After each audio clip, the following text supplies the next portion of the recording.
Question number 21 है।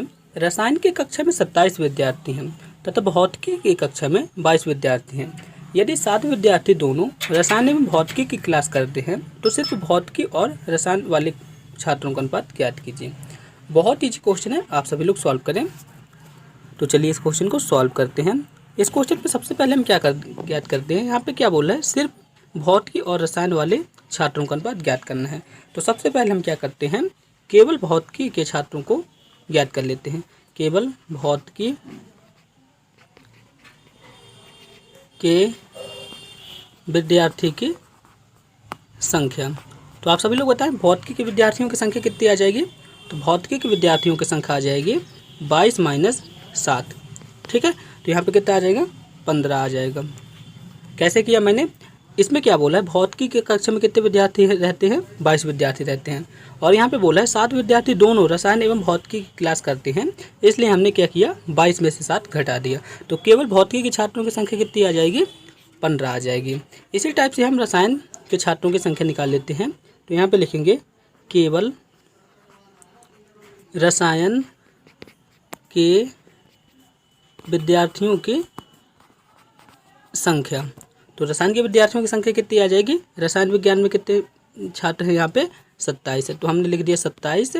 और 7 विद्यार्थी ऐसे हैं जो रसायन एवं भौतिकी दोनों की क्लास करते हैं। तो यहाँ पे कितना आ जाएगा, 27 माइनस 7 बराबर 20। ठीक है, आई रिपीट, यहाँ पे केवल रसायन के विद्यार्थियों की संख्या कितनी आ गई, 20 आ गई। और भौतिकी के केवल कितने थे, भौतिकी के थे 15। तो हमने यहाँ पे लिख दिया भौतिकी कितने छात्र हो गए, भौतिकी के 15 और रसायन के हो गए अपने 20। अब क्या ज्ञात करना है हमें, इन दोनों का अनुपात ज्ञात करना है। तो यहाँ पे हम लिखेंगे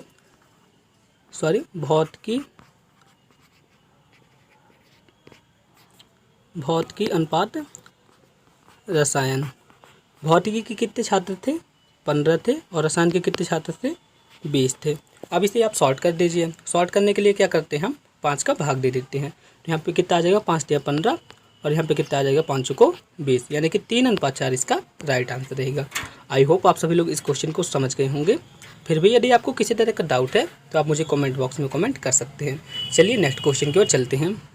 नेक्स्ट क्वेश्चन है, 3 क्रमिक पूर्णांक संख्याओं का कुल योग 1350 है, तो सबसे छोटी तथा सबसे बड़ी संख्याओं का योग कितना होगा।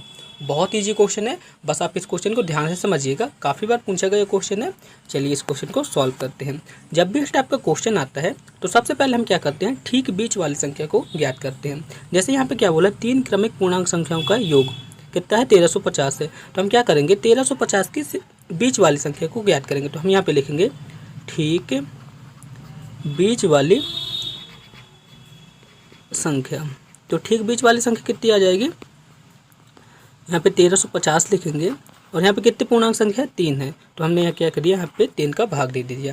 तो यहाँ पे कितना आ जाएगा, 3 का भाग देंगे तो यहाँ पे आ जाएगा 450 आ जाएगा। अब क्वेश्चन पे क्या बोला है, सबसे छोटी तथा सबसे बड़ी संख्या में ज्ञात करना है। तो यहाँ पे लिखेंगे सबसे छोटी संख्या। तो सबसे छोटी संख्या कितनी आ जाएगी, आप सभी लोग सोचें। तो जब भी हमें सबसे छोटी संख्या ज्ञात करनी होती है तो क्या करते हैं, इसमें से एक हमेशा घटा देते हैं। तो यहाँ पे कितना आ जाएगा, 450 माइनस 1 बराबर 449। ठीक है, अब यहाँ पे क्या बोला है, सबसे बड़ी संख्या। तो सबसे बड़ी संख्या कितनी आ जाएगी, सबसे बड़ी संख्या अपनी आ जाएगी, तो सबसे बड़ी संख्या आ जाएगी 450 प्लस 1 बराबर 451। क्या करते हैं, जब भी सबसे छोटी संख्या बोलता है तो उसमें से -1 कर देते हैं और सबसे बड़ी संख्या में +1 कर देते हैं। ठीक है, और इस टाइप के क्वेश्चन पे हमेशा बीच वाली संख्या को सबसे पहले निकाल देते हैं। अब क्या बोला, सबसे छोटी तथा सबसे बड़ी संख्या का योग। तो यहाँ पे लिखेंगे सबसे छोटी संख्या प्लस सबसे बड़ी संख्या। आप सभी लोग समझ सकते हैं, सॉल्व पे मैंने लिख दिया। तो सबसे छोटी संख्या कितनी थी, सबसे छोटी संख्या थी 449 प्लस सबसे बड़ी संख्या कौन थी, 451। इन सभी को आप जोड़ दीजिए, कितना आ जाएगा, इन सभी को जोड़ेंगे तो यहाँ पे आ जाएगा 900। कौन से ऑप्शन पे दिया है, ऑप्शन नंबर सी पे। ऑप्शन नंबर सी इसका राइट आंसर रहेगा। चलिए नेक्स्ट क्वेश्चन की ओर चलते हैं। नेक्स्ट क्वेश्चन है, 30-40 को ऐसे दो भागों में बांटा गया है जिसमें एक भाग दूसरे भाग का 8/11 भाग है। तो हमें सबसे छोटा भाग ज्ञात करना है। तो चलिए इस क्वेश्चन को सॉल्व करते हैं। क्वेश्चन पे क्या बोला है, एक भाग दूसरे भाग का कितना है, 8/11 है। तो हमने यहाँ पे लिख दिया एक भाग दूसरे भाग का कितना है, दूसरा भाग कितना है दूसरे भाग का 8/11 है। तो हमने लिख दिया एक भाग दूसरे भाग का 8/11 है। इससे हमें यहाँ पे क्या पता चलता है, तो हम इस टाइप से लिख सकते हैं, एक भाग बटे दूसरा भाग बराबर 8/11। बस पक्षांतर हमने कर दिया है। तो यहाँ से हमें क्या पता चला, एक भाग अनुपात दूसरा भाग बराबर 8/11। यहाँ से हमें यह पता चला कि एक भाग और दूसरे भाग में कितने का अनुपात है, 8/11 का अनुपात है। तो यहाँ पे हमें क्या ज्ञात करना है, सबसे छोटा भाग। तो यहाँ पे सबसे छोटा भाग कौन सा है, पहला वाला भाग जो है तो सबसे छोटा है। तो चलिए हम सबसे छोटा भाग को निकालते हैं। तो यहाँ पे लिखेंगे हम छोटा भाग बराबर, तो यहाँ पे कितना आ जाएगा, किसको हमें सबसे छोटे भाग में डिवाइड करना है, 340 को। तो हमने लिख दिया 340। और छोटा भाग कितना था, छोटा भाग था 8। और यहाँ पे हम क्या लिखेंगे, इन दोनों अनुपात का योग। यहाँ पे हमने अनुपात निकाला था, इसका हमें योग यहाँ पे लिखेंगे। तो बस आप इसे सॉल्व कर दीजिए, आंसर आ जाएगा। तो यहाँ पे कितना आ जाएगा, इसे आप सॉल्व करेंगे तो यहाँ पे आ जाएगा लगभग 1280। 1280 किस ऑप्शन पे है, ऑप्शन नंबर ए पे है। ऑप्शन नंबर ए इसका राइट आंसर रहेगा, यानी कि छोटा भाग जो है तो 1280 रहेगा। ऑप्शन नंबर ए इसका राइट आंसर रहेगा। चलिए नेक्स्ट क्वेश्चन की ओर चलते हैं। नेक्स्ट क्वेश्चन है, विक्की तथा निक्की की आयु का अनुपात कितना है, 2:3 है। 12 वर्ष बाद दोनों की आयु का अनुपात कितना हो जाता है, 11:15 हो जाता है। तो निक्की की वर्तमान आयु ज्ञात कीजिए। काफ़ी इजी क्वेश्चन है, चलिए इस क्वेश्चन को सॉल्व करते हैं। तो सबसे पहले हमने मान लिया कि विक्की की वर्तमान आयु, तो हमने मान लिया विक्की की वर्तमान आयु जो है तो कितनी है, यहाँ पे मैंने शॉर्ट पे लिखा, आप सभी लोग समझ सकते हैं। तो विक्की की वर्तमान आयु को हमने मान लिया 2x। और निक्की की वर्तमान आयु कितनी हो जाएगी, तो निक्की की वर्तमान आयु होगी, निक्की की वर्तमान आयु आप सभी लोग समझ सकते हैं, मैंने शॉर्ट पे यहाँ पे लिखा है। तो यहाँ पे कितना आ जाएगा, 3x आ जाएगा। आई रिपीट, विक्की की वर्तमान आयु को हमने मान लिया 2x और निक्की की वर्तमान आयु को हमने मान लिया 3x। आप सभी लोग बताएं, जब इनकी वर्तमान आयु 2x व 3x है तो 12 वर्ष बाद इनकी आयु कितनी हो जाएगी, तो 12 वर्ष बाद विक्की की आयु हो जाएगी 2x + 12 और निक्की की वर्तमान आयु हो जाए, मतलब 12 वर्ष बाद कितनी आयु हो जाएगी निक्की की, 3x + 12। ठीक है, निक्की की 12 वर्ष बाद आयु हो जाएगी 3x + 12। अब क्वेश्चन पे क्या बोला है, 12 वर्ष बाद दोनों की आयु का अनुपात कितना हो जाता है, दोनों की आयु का अनुपात हो जाता है 11:15। तो बस आप इस इक्वेशन को सॉल्व कर दीजिए, आंसर आ जाएगा। तो हम यहाँ पे लिखेंगे 2x + 12 और यहाँ पे लिखेंगे 3x + 12 बराबर 11:15। तो यहाँ पे तिर्यक गुणा करा दीजिए, तिर्यक गुणा कराएंगे तो यहाँ पे इसका गुणा हो जाएगा और यहाँ पे इसका गुणा हो जाएगा। तो चलिए यहाँ करा रहे हैं। तो यहाँ पे लिखेंगे 15 × 2x + 12 और यहाँ पे लिखेंगे 11 × 3x + 12। बस आप इसे सॉल्व करिएगा, आंसर आ जाएगा। तो यहाँ पे लिखेंगे 30x प्लस यहाँ पे कितना आ जाएगा, 15 और 12 का गुणा होगा आपस में तो आ जाएगा 180 और यहाँ पे आ जाएगा 33x और यहाँ पे आ जाएगा 132। तो आप अब क्या करते हैं, पक्षांतर कर देते हैं। तो यहाँ पे कितना आ जाएगा, 33x - 30x बराबर 180 - 132। तो यहाँ पे कितना आ जाएगा, 3x आ जाएगा और यहाँ पे आ जाएगा 48। तो फिर यहाँ पे क्या आ जाएगा, तो फिर यहाँ पे आएगा x बराबर 48/3। तो x की वैल्यू आ जाएगी 16। x की वैल्यू कितनी आ गई, 16 आ गई। अब हमें क्या करना है, निक्की की वर्तमान आयु ज्ञात करना है।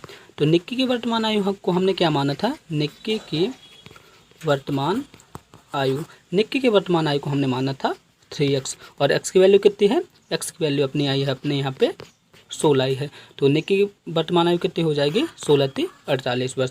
कौन से ऑप्शन पे दिया, ऑप्शन नंबर बी इसका राइट आंसर रहेगा। चलिए नेक्स्ट क्वेश्चन की ओर चलते हैं। नेक्स्ट क्वेश्चन है, संख्या पद्धति में सबसे पहली रूट संख्या कौन सी है? बताइए इसका राइट आंसर क्या हो सकता है। इसका आंसर मैंने आपको कई बार बताया है, सो मुझे पूरी उम्मीद है आप सभी लोग इसका राइट आंसर देंगे। तो इसका राइट आंसर रहेगा संख्या पद्धति में सबसे पहली रूट संख्या है 2। आप सोच रहे होंगे रूट संख्या क्या होती है, तो वे संख्याएं जिनमें केवल स्वयं व 1 के अतिरिक्त किसी अन्य संख्या का भाग नहीं जाता है। जैसे आप 2 में सिर्फ 2 का भाग देंगे तो चला जाएगा और 1 का भाग देंगे तो चला जाएगा। तो हमें यहाँ पे पता चला कि संख्या पद्धति में सबसे पहली रूट संख्या कौन सी है? 2 है। ऑप्शन नंबर 20 का राइट आंसर रहेगा। चलिए नेक्स्ट क्वेश्चन की ओर चलते हैं। नेक्स्ट क्वेश्चन है, एक घन का आयतन 512 घन सेंटीमीटर है, तो उसकी एक भुजा की माप कितनी होगी? तो आप सभी लोग बताएंगे कि घन का आयतन क्या होता है। तो हमने यहाँ पे लिख दिया घन का आयतन। घन का आयतन क्वेश्चन पे कितना दिया है? 512 सेंटीमीटर का क्यूब, ठीक है, इतना दिया हुआ है। तो आप सभी लोग बताएं घन का आयतन क्या होता है। तो घन का आयतन रहता है a की पावर क्यूब, यानी कि भुजा की पावर क्यूब रहती है। तो यहाँ पे कितना आ जाएगा? 512। तो अब हमें क्या ज्ञात करना है? तो यहाँ पे आ जाएगा a बराबर 512। तो बताइए a की वैल्यू कितनी आ जाएगी? तो a की वैल्यू आ जाएगी 8। कौन से ऑप्शन पे दिया है? ऑप्शन नंबर डी पे दिया है, यानी कि घन की एक भुजा की माप कितनी आ जाएगी? 8 सेंटीमीटर, ठीक है। नेक्स्ट क्वेश्चन है, 7 सेंटीमीटर त्रिज्या वाले शंकु के आधार का क्षेत्रफल क्या होगा? काफ़ी इजी क्वेश्चन है, चलिए इस क्वेश्चन को सॉल्व करते हैं। जैसे कि यहाँ पे एक शंकु दिया है, ठीक है, शंकु की त्रिज्या कितनी है? शंकु की त्रिज्या दी है 7 सेंटीमीटर। तो हमें बताना है शंकु के आधार का क्षेत्रफल। जैसे कि यहाँ पे शंकु का आधार क्या है? इस टाइप को शंकु का आधार है। तो हमें बताना है शंकु के आधार का क्षेत्रफल क्या होगा। यह किसकी तरह नज़र आता है? एक वृत्त की तरह। और वृत्त का क्षेत्रफल क्या होता है? पाई आर स्क्वायर। और यहाँ पे हमें त्रिज्या कितनी दी गई है? त्रिज्या दी गई है 7 सेंटीमीटर। बस वैल्यू रख दीजिए, यहाँ पे कितना आ जाएगा? 7 का स्क्वायर आ जाएगा। तो 7 का स्क्वायर कितना होता है? 49। और यहाँ पे पाई तो दिया ही है। तो कौन से ऑप्शन पे है? ऑप्शन नंबर 20 का, ऑप्शन नंबर सी इसका राइट आंसर रहेगा। यानी कि शंकु के आधार का क्षेत्रफल कितना रहेगा? 49 पाई। आई होप आप सभी लोग इस क्वेश्चन को समझ गए होंगे। फिर भी यदि आपको किसी तरह का डाउट है तो आप हमें कमेंट बॉक्स में कमेंट कर सकते हैं। चलिए नेक्स्ट क्वेश्चन की ओर चलते हैं। नेक्स्ट क्वेश्चन है, कितने वर्ष में कोई धन 3% वार्षिक साधारण ब्याज की दर से अपने आप का दोगुना हो जाएगा? काफ़ी इजी क्वेश्चन है। इस टाइप के क्वेश्चन को सॉल्व करने के लिए मैंने एक फार्मूला आपको बताया था। मुझे पूरी उम्मीद है आप सभी लोग को वह फार्मूला याद होगा। तो फार्मूला क्या है? जब भी इस टाइप का क्वेश्चन आता है जिसपे यहाँ पे गुना वगैरह लिखा रहता है, तो इस टाइप के क्वेश्चन को सॉल्व करने के लिए फार्मूला रहता है। फार्मूला क्या रहेगा? यहाँ पे क्या बोला? समय बोला है। तो हमने यहाँ पे लिख दिया समय बराबर गुना -1 इंटू 100 बटे दर, ठीक है। यदि यहाँ पे कितने दर में बोल देता है तो यहाँ पे क्या हो जाता है? दर आ जाता है और यहाँ पे कितना आ जाता है? समय आ जाता है। बस इतना अंतर रहता है। तो यहाँ पे हमें क्या याद करना है? समय याद करना है। और यहाँ पे कितना गुना बोल रहा है? 2 गुना होता है। तो बस इस क्वेश्चन पे आप फॉर्मूले पे आप वैल्यू रख दीजिए। तो यहाँ पे कितना आ जाएगा? समय बराबर 2 - 1 इंटू 100। और दर कितनी यहाँ पे दी है? 3% दी है। तो हमने यहाँ पे लिख दिया 3। तो बस आप इसे सॉल्व कर दीजिए। तो यहाँ पे आ जाएगा समय बराबर 1 इंटू 100 और यहाँ पे कितना आ गया? 3 आ गया। तो यहाँ पे लिखेंगे 100 बटे 3। तो यहाँ पे लिखेंगे समय बराबर 100 बटे 3। तो 100 में जब 3 का भाग लगाएंगे तो यहाँ पे कितना आ जाएगा? 33 सही 1 बटे 3। कौन से ऑप्शन पे दिया है? ऑप्शन नंबर ए पे दिया है। ऑप्शन नंबर ए इसका राइट आंसर रहेगा। यानी कि 33 सही 1 बटे 3 वर्ष में कोई धन अपने आप का कितने गुना हो जाएगा? 2 गुना हो जाएगा। ऑप्शन नंबर ए इसका राइट आंसर रहेगा। फॉर्मूला आपको मैं फिर से बता देता हूँ। फॉर्मूला क्या रहेगा? जब भी इस टाइप का क्वेश्चन आता है तो यहाँ पे लिख देते हैं समय या फिर दर, कुछ भी पूछ सकता है। तो यहाँ पे हमने लिख दिया गुना -1 इंटू 100 और यहाँ पे हमने लिख दिया दर या समय। अपने हिसाब से लिखना है जैसे क्वेश्चन पे पूछता है, ठीक है। मेन शर्त यहाँ पे क्या है? यहाँ पे कितने गुना बोल रहे हैं। बस इस टाइप के क्वेश्चन को सॉल्व करने के लिए इस टाइप का एक फॉर्मूला होता है। चलिए नेक्स्ट क्वेश्चन की ओर चलते हैं। नेक्स्ट क्वेश्चन है, एक व्यक्ति 6 किलोमीटर प्रति घंटा डाउन स्ट्रीम और 2 किलोमीटर प्रति घंटा अप स्ट्रीम में तैर सकता है, तो स्थिर जल में उसकी गति बताइए। काफ़ी इजी क्वेश्चन है। चलिए इस क्वेश्चन को सॉल्व करते हैं। क्वेश्चन पे क्या बोला? स्थिर जल में उसकी गति। तो हमने लिख दिया स्थिर जल में गति बराबर स्थिर जल में गति बराबर डाउन स्ट्रीम, यहाँ पे मैंने शॉर्ट में लिखा है down stream minus up stream बटे 2। स्थिर जल में गति क्या होगी? स्थिर जल में गति होगी down stream minus up stream बटे 2। यहाँ पे लिखेंगे स्थिर जल में गति, तो यहाँ पे लिख दिया हमने स्थिर जल में गति बराबर डाउन स्ट्रीम कितनी है 6 किलोमीटर पर घंटा, अप स्ट्रीम कितनी है 2 किलोमीटर पर घंटा बटे 2। तो यहाँ पे कितना आ जाएगा 4 बटे 2। तो यहाँ पे कितना आ जाएगा 2 किलोमीटर पर घंटा स्थिर जल में उसकी गति कहलाएगी। जब भी इस टाइप का क्वेश्चन पूछता है स्थिर जल में गति के लिए, तो क्या करते हैं डाउन स्ट्रीम से हमेशा अप स्ट्रीम को घटा देते हैं और 2 का भाग दे देते हैं, इसका आंसर आ जाता है। कौन से ऑप्शन पे लिखा? ऑप्शन नंबर सी इसका राइट आंसर रहेगा। आई होप आप सभी लोग इस क्वेश्चन को समझ गए होंगे। नेक्स्ट क्वेश्चन है, यदि 7 मकड़ियाँ 7 दिनों में 7 जाले बनाती हैं तो एक मकड़ी एक जाला बनाने में कितना दिन लेगी? काफ़ी बार पूछा गया क्वेश्चन है, आप सभी लोग सॉल्व करिए। तो इसका राइट आंसर रहेगा 7 दिन। कैसे आएगा? यहाँ पे लिख दिए हमने मकड़ी दिन और यहाँ पे हमने लिख दिया जाले। क्वेश्चन पे क्या बोला है? 7 मकड़ी 7 दिन में 7 जाले बनाती है, तो एक मकड़ी एक दिन में कितने जाले बनाएगी? तो हमने मान लिया x जाले बनाएगी। तो यहाँ पे हम क्या करते हैं विलोम अनुपात का नियम लगा लेते हैं। तो यहाँ पे क्या लिखेंगे? यहाँ पे हम लिखेंगे x बटे 7 बराबर 7/1 इंटू 1/7। हमने यहाँ पे क्या लगाया था? विलोम अनुपात का नियम। तो यहाँ पे 7 से 7 कट जाएगा और यहाँ पे कितना बचेगा x बटे 7 और यहाँ पे कितना आ जाएगा 1। तो यहाँ x की वैल्यू कितनी आ जाएगी 7। तो यहाँ पे क्या लिखेंगे? एक मकड़ी एक जाला बनाने में कितने दिन का समय लेगी? 1 दिन का समय लेगी। आई होप आप सभी लोग इस क्वेश्चन को समझ गए होंगे।